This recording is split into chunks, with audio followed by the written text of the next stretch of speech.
You said in your tweet posting the story that this story was harder for you, I'm paraphrasing here, harder for you than what you wrote and podcasted regarding Kabir Yeah. Baj Bam and that sort of religious cult. Why was it harder? That is what I said in the tweet is so true. Like as you mentioned, I've done some reporting on an extreme religious group that some former NFL players are part of, and it was easier for me to get people to talk to me for that than it was for this story. And that is because this is something NFL agents, NFL coaching agents do not really want anyone to know how their business truly works. It's not in their best interest. It doesn't help them to do their business if we all know what goes on behind the scenes. So just asking very straightforward questions was, often perceived as threatening, I would say, is how I'd put this, is like me just asking a question that I felt was very fair and very straightforward. Coaching agents were receiving that as me, threatening their business, I would say. Like it was just because these questions just don't get asked. We just, the people that, if you think about the people who like a coaching agent is going to interact with the most, it's like your insiders, right? People who are trying to break news about who is interviewing, who is getting hired, who the candidates are. But they're not necessarily wanting to know about, the ins and outs of the process and how, a coaching agent might have a general manager or up and coming candidate who's going to be a GM and how they might introduce that candidate to, an offensive coordinator 3 years before they get hired. No one's asking those types of questions, or they aren't asking them very frequently. And so the people that these agents interact with on a daily basis are mainly people who are just interested in breaking news. So they're just not used to having to answer questions about how the process works. And a lot of them really just don't want to lift the curtain in any way. Kalyn, I really appreciate you taking us into the sausage factory, as it were, to see how the sausage gets made when we talk about front office and coaching hires. It was interesting that you did get one guy at least on the record in talking to Fletcher. Oh, Jason Fletcher. Yeah, he wanted this. And he brought a hammer to it. I'm just curious as to how you were able to get him on the record as opposed to, as you said, running into so many brick walls on your way to finally getting this finished product. Yeah, so there were two coaching agents in there that were on the record. It was Jason Fletcher and Kennard McGuire. And they both have smaller agencies. I believe they're both the only agent at their agencies. So they're more, they're not part of these bigger conglomerates such as CAA or Athletes First. So you can see why it may be in their interest to speak about the practices of these larger agencies who do represent, tons of coaches, tons of front office candidates, and are often, working together with different agents representing one and then the other to get them into the position. So that I think was part of it. And the other part of it is Jason and Kennard are both Black men. They are both minorities. They were the only two minority agents who were invited to the meeting at the Combine in 2023 with Roger Goodell and the league's diversity, equity, and inclusion staff. It was a closed door meeting where the focus of it was much broader than just the package deals. But as part of the meeting, Goodell asked everyone in the room, asked the six agents who were gathered there that day. He said, how many minority candidates, how many minority clients do you represent? And he asked that question already having had the answer, because the league has been tracking with the coaching agents who represent the most candidates who are interviewing for what they call supervisory roles, which is coordinator and coach positions, coordinator, coach, and general manager. I'm sorry. The league has been tracking this for several years, seeing which agents represent the most of those, and of those that they represent, how many are minorities, and then how many in each club are represented by the same agent or agency. So the league has been keeping numbers on this. So when Goodell asked the agents in that room that question, the league already knew the answer. They wanted to bring it up to, I guess, raise awareness of the fact that the packaging is often at the detriment of minority clients being recognized and being considered candidates at all and getting in these positions where they can interview. And so the two agents, only two agents who would go on the record were the only two Black agents in that room. And they also work independently and they're not part of these large agencies. It also can prevent good football from being played, as well as maybe not exposing teams to every possible candidate. And the Bears were a thematic motif in this story as really being the prime example of, through their own lack of institutional football knowledge, going back to the appointment of Ted Phillips as president, being able easily and maybe slowly to find themselves under the sway of the power of one agent in Trace Armstrong. And I thought, boy, Bill Polian was certainly very strident in saying, "Don't blame me. I don't talk to agents. This wasn't on me." And you mentioned the number of Bears that were not made available or did not comment for this story, but it just seems like an object lesson that the Bears are sort of the poster child for not realizing or not caring that this was happening to them. I would say, I did get the chance to, I was at the league meetings in December, and obviously there were a bunch of owners there.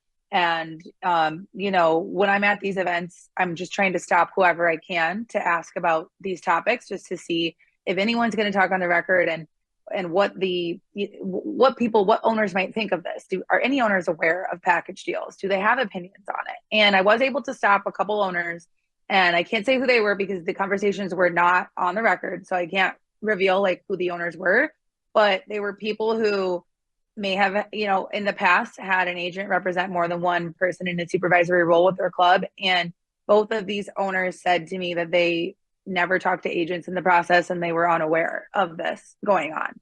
And that, it wouldn't rise to their level of attention when they're thinking about candidates, who their agent is.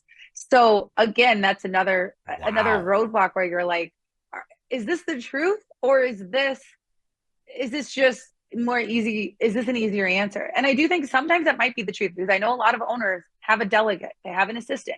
They are not maybe the person who is front facing and dealing with this, face to face with an agent. They may never talk to an agent. Oh, I believe it's someone else is handling that. I absolutely believe it could be the truth because, like you say, it's so secretive. Why wouldn't they want to keep it from the owner, just like they want to keep it from the fans? Right. And so I would say, on the point of the Bears being a poster child for this, I would agree. Yes, they are right now. And it's because they have had no success. If these Trace Armstrong clients, I mean, you could argue Matt Nagy looks a lot better now than he did when he was fired. I will say that. His image, his reputation, I think, has really improved since we've seen what Matt Eberflus accomplished. But I would say, if any of these people who were represented by Trace Armstrong had success, we wouldn't be talking about it. Because in my story, I pointed out the Kansas City Chiefs right now are an example of a team that has 3 people in a supervisory role that are all represented by the same agent, and it's Bob Lamont.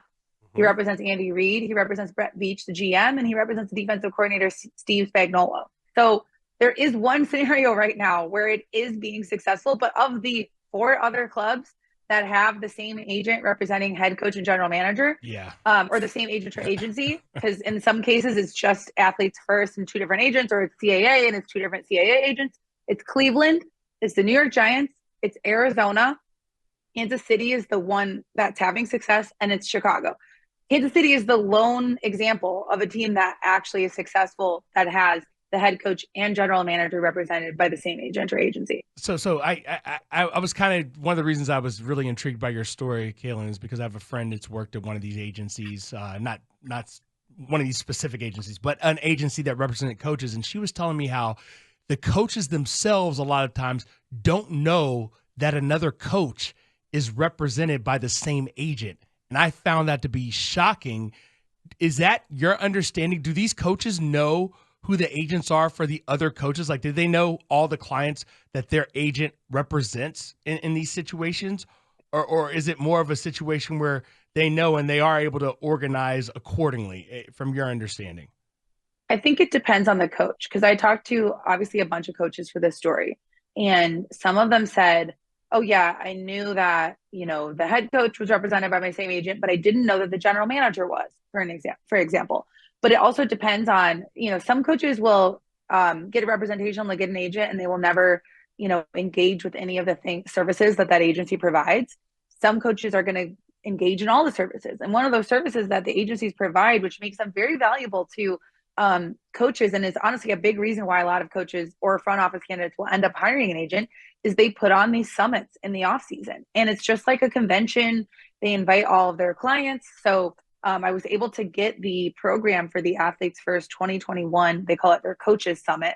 So there were, I believe, 68 people invited, and not all of them are necessarily clients that are like paying an agent to represent them or has had an agent negotiate a contract for them in the past, but there are people that are either represented by the agency or that they have a relationship with and they like hope to represent in the future. But anyways, there's 68 people, executives and coaches, and some of whom were athletic directors. One of whom was actually a search firm executive. So in college in particular, like they'll hire a search firm, like Turnkey, I think was the name of this search firm that there was an executive for that attended the Athletes First Summit. So people who are in hiring positions are at these summits. And, the whole goal of it is for people who are represented by Athletes First to meet each other, for coaches to meet, for front office candidates to meet coaches and develop relationships. And you might play golf together at that summit or sit together at dinner or cocktails by the pool or something. And then you establish a relationship with that person who you've never worked with before. And you establish a level of familiarity and comfort. And then you might text and talk about your ideas of how you want to run a team. And there may never be anything spoken officially. Like in the story I reported that Getty and Eberflus met at one of these summits before Eberflus was hired as the Bears head coach. And they never said to each other, oh, I'm going to hire you if I get a chance to. If I become a head coach, I will hire you as my offensive coordinator. That was never like explicitly said, but they developed a relationship there and they realized, hey, we share a lot of the same ideas and like the way we want to like have an identity for a team, for an offense, like we would work well together. And then when Eberflus was in the chair to hire a staff, he hires Getty. Man. So we know that that's how these things work. And so some coaches will go to those. Some of them won't. It just really is dependent on, how social you are, I guess. Well, we were a while ago listening to the business leader, whatever, the Excellent Leadership podcast or wherever it was. And Mark and Chad. Yeah, and it was Yeah. Chad Biagini, president at Nolan Partners, and Mark Malibin, a partner at Nolan Partners, who were just kind of yucking it up about hiring Kevin Warren on behalf of the Chicago Bears. And just say, oh, yeah, we knew it was Kevin when he walked in the room. And you mentioned Bob Lamont earlier. I thought there was at least a time when Bob Lamont was representing Kevin Warren. So when we start talking about these, what was the term the NFL used for these various roles, we're now getting all the way up to presidents of teams, let alone general managers and coaches and coordinators. Yeah, and I will say that, so I did have a chance to talk to Kevin Warren just very, very, very briefly about this story, just telling him what I was working on and really just the scope of it. Like, hey, I've noticed this pattern of representation with Trace Armstrong. Like, what do you think of it? And he didn't have anything to say specifically about Trace, but he did tell me that he does not have an agent. So maybe he used to. Like, I'm not sure. We didn't get into details of like what his relationship was with Bob Lamont or what it had been and versus what it is now. But he did like very specifically tell me he's not represented by anyone. And I thought that was interesting because it felt like it was something he really wanted me to know. I was saying, did you ask that? I didn't. I did not ask that specific question to say, do you personally have an agent? I was just telling him. He's letting you know. Yeah, so he offered it. Yeah, he offered it. So I thought that was really interesting. I was like, okay. So I think that shows, I mean, we've already seen that this process is different than the previous one and the previous one before that. Because much more exhaustive. There is no, much more exhaustive, and there's no Bill Polian or Ernie Accorsi visibly brought in to offer their list of candidates. And I think, like, as I was reporting the story, we already kind of mentioned Bill Polian before, but one of the things I thought was really interesting in the story is I was talking to a front office executive who has interviewed for several GM jobs and has never gotten the GM job yet. And, he was telling me how he feels like he hasn't gotten the job because he hasn't been open to being paired with a head coach candidate. Like, that's not something, he's not represented by one of the large agencies, and it's something that he's not been open to. But another thing he said that I thought was really interesting is that he sees these people like Bill Polian and Ernie Accorsi, and in the case of the New York Jets right now, Mike Tannenbaum and Rick Spielman, former general managers themselves. He sees those people's role in this process as limiting because those people are basically, I think they're doing exhaustive work as well. Like, I think they are interviewing a lot of people. They're creating their own lists, but essentially this front office executive told me, owners don't know everything about football. They don't have the time to know everything about football. So they rely on someone like a Mike Tannenbaum or a Rick Spielman or a Bill Polian to bring them the people that they should interview and like bring them and suggest to them candidates. And this front office executive was like, it can be really limiting because those guys have been out of the game sometimes for 20 years, sometimes 10, sometimes 5. In the case of Rick Spielman, it hasn't been that long, but he's like, you're relying on these guys who did it well when they were in the position, but now are no longer in the position. And you're basically just getting whoever they think is good, which is not going to be the biggest pool of candidates. And so I think that those people have an interesting role. These advisors have an interesting role in this process as well. And one thing about Bill that I specifically reported that I thought was really interesting too is that, he told me he doesn't talk to agents. He didn't talk to agents in the last process for the Bears in 2022.